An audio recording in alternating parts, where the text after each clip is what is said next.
Hi friends, எல்லோரும் எப்படி இருக்கீங்க? நல்லா இருக்கீங்களா? இன்றைக்கி நம்ம கார்டன் பார்க்க ரெடியா? எல்லாருக்கும் முதல்ல ஒரு குட் மார்னிங். எல்லோரும் நம்ம வீடியோ பார்க்குறதுக்கு முன்னாடி எல்லா வேலையும் முடிச்சுட்டு சாப்பிட்டுட்டு பொறுமையாக நம்ம வீடியோ பாருங்கள்.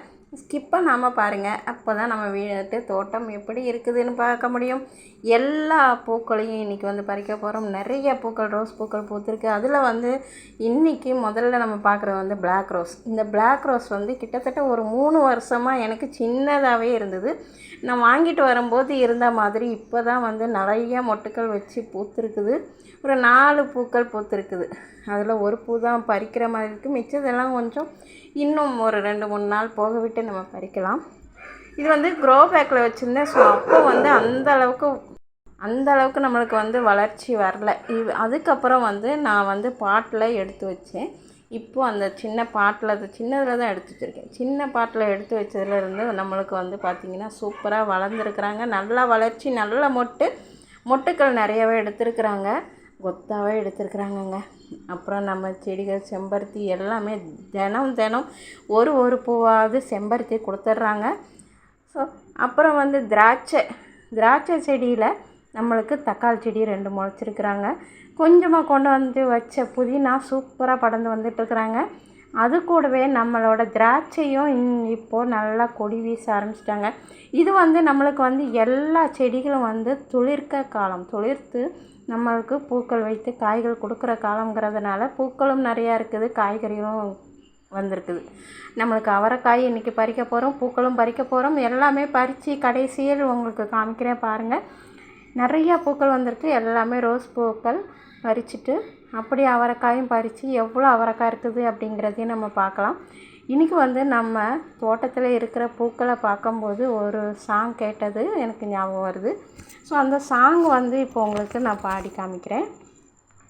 பூவுக்கெல்லாம் சிறகு முளைத்தது எந்தன் தோட்டத்தில், விண்மீனெல்லாம் நிலவாய் போனது எந்தன் வானத்தில், 30 நாளும் முகூர்த்தமானது எந்தன் மாதத்தில், முள்ளில் கூட தேன் துளி கசிந்தது எந்தன் நாகத்தில் அப்படின்னு நம்மளாம் சிறகு முளைச்சி தோட்டம் எல்லாம் நிறைய பூவாக இருக்குது. அந்த பூக்கள் எல்லாத்தையுமே பறிச்சிட போகிறோம்.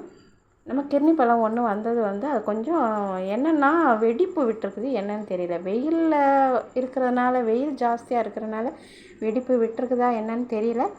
ஸோ எல்லா பூவுமே இன்றைக்கி பறிச்சிட போகிறோம். இங்கே பார்த்திங்கன்னா முதல்ல உங்களுக்கு எல்லா பூக்களையும் காமிச்சிடுறேன். அதுக்கப்புறமா நான் பறிச்சுட்டு ஒரு கையில் வீடியோ எடுத்துக்கிட்டு என்னால் பறிக்க முடியாததுனால பறிச்சுட்டு உங்களுக்கு காமிக்கிறேன். பூசணிக்காய் எல்லா செடியும் அமுக்குது. ஸோ இதை நான் இன்றைக்கி ரிமூவ் பண்ணணும். வீடியோ எடுத்துட்டேன். அதுக்கப்புறம் தான் அந்த வேலையில் இறங்கணும்.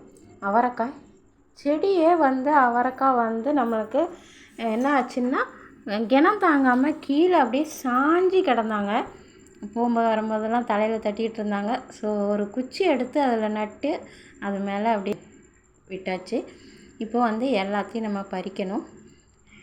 2 செடியில் அவரைக்காய் நிறையாவே இருக்கிறாங்க. அப்புறம் மற்றபடி அந்தளவுக்கு இல்லை, மற்ற செடிங்களில் இல்லை. அந்த 2லேயுமே எவ்வளோ இருக்குதுன்னு நம்ம பறிச்சுட்டு பார்க்கலாம். அப்புறம் இதுவும் அவரை தாங்க. ஏதோ செடி வந்திருக்குது, என்ன செடின்னு தெரியல அப்படின்னு நம்ம நினச்சது. இப்போ மொட்டுக்கள் நிறையா எடுத்திருந்தது. அந்த மொட்டுக்களில் பார்த்திங்கன்னா அவரைக்காயும் வந்தாச்சு. அப்புறம் நம்ம சாமந்தி பூ இது மொட்டு வைக்கலைன்னு கட் பண்ணிலாம் விட போகிறேன்னு சொன்னேன். ஸோ நான் கட் பண்ணி விடலை. ஏன்னா கட் பண்ணிட்டால் நம்மளுக்கு அந்த செடியை தூக்கி போட மனசு வராது. இதை நம்ம அப்படியே நம்ம சொருவி வச்சோம்னா துளுத்து வந்துடுது. ஸோ அதனால் ஏன் கட் பண்ணி தூக்கி போடணும், துளுத்து வர நம்ம வைக்கலாம் அப்படின்ட்டு கொஞ்சம் கொஞ்சமாக தள்ளி போயிடுச்சு. நான் அதை கட் பண்ணல. இப்போ மொட்டு வர ஆரம்பிச்சிருக்குது. தக்காளி பாருங்களேன், நல்லா கொத்தா தக்காளிங்க. தக்காளியில் பார்த்திங்கன்னா எல்லாத்தையும் க்ரோ பேக் மாற்றி வச்சனே தவிர அதுக்கு இன்னுமே நான் உரம் கொடுக்கல. உரம் எதுவும் கொடுக்காமலே நம்மளுக்கு காய் வர ஆரம்பித்தாச்சு. பூக்களும் நிறையா எல்லா செடியிலுமே எடுத்துருக்குறாங்க. ரோஸ் பாருங்கள், இந்த ஒயிட் ரோஸ் சொல்லவே வேணுங்க. பூக்காமலே இருந்தது. துளிர் வராமல் மொட்டை வைக்காமல் இருந்தது. இப்போ பார்த்திங்கன்னா அவ்வளோ பெருசாக பூ எடுத்துருக்குது. நல்லா பெருசாக வந்திருக்குதுங்க பூவு. ரோஸ் செடி எல்லாத்தையும் பறித்து மொட்டை அடித்தாச்சு. இப்போ பாருங்கள் நம்ம பூக்கள் வந்து எவ்வளோ இருக்குதுன்னு. நிறைய பூக்கள்ங்க. அவ்வளோ rose, button rose, orange colour rose தாங்க நிறையா. அப்புறம் ஒயிட் ரோஸ், அப்புறம் Calcutta rose, black rose, button ரோஸ்னு எல்லாமே வந்து ரோஸ் எல்லாமே பறிச்சாச்சு. அவரைக்காய் வந்து ஒரு நாள் பொரியலுக்கு வந்துடுச்சு நம்மளுக்கு. சரிங்க, இன்றைக்கி இந்த வீடியோ அதில் முடிச்சிக்கலாம். நாளைக்கு பார்க்கலாம். நம்ம சேனலுக்கு புதுசாக இருந்தால் சப்ஸ்கிரைப் பண்ணிக்கோங்க. இந்த வீடியோ பிடிச்சிருந்ததுன்னா லைக் பண்ணி ஷேர் பண்ணுங்கள் ஃப்ரெண்ட்ஸ். உங்கள் ஃப்ரெண்ட்ஸ்க்கெல்லாம் ஷேர் பண்ணுங்கள். மறந்துடாதீங்க, கமெண்ட் பண்ணுங்கள். மறந்துடாமல் கமெண்ட் பண்ணுங்கள், ஒரு லைக் போடுங்க. ஓகே, தேங்க்யூ ஃபார் வாட்சிங். டாடா, பாய் பாய்.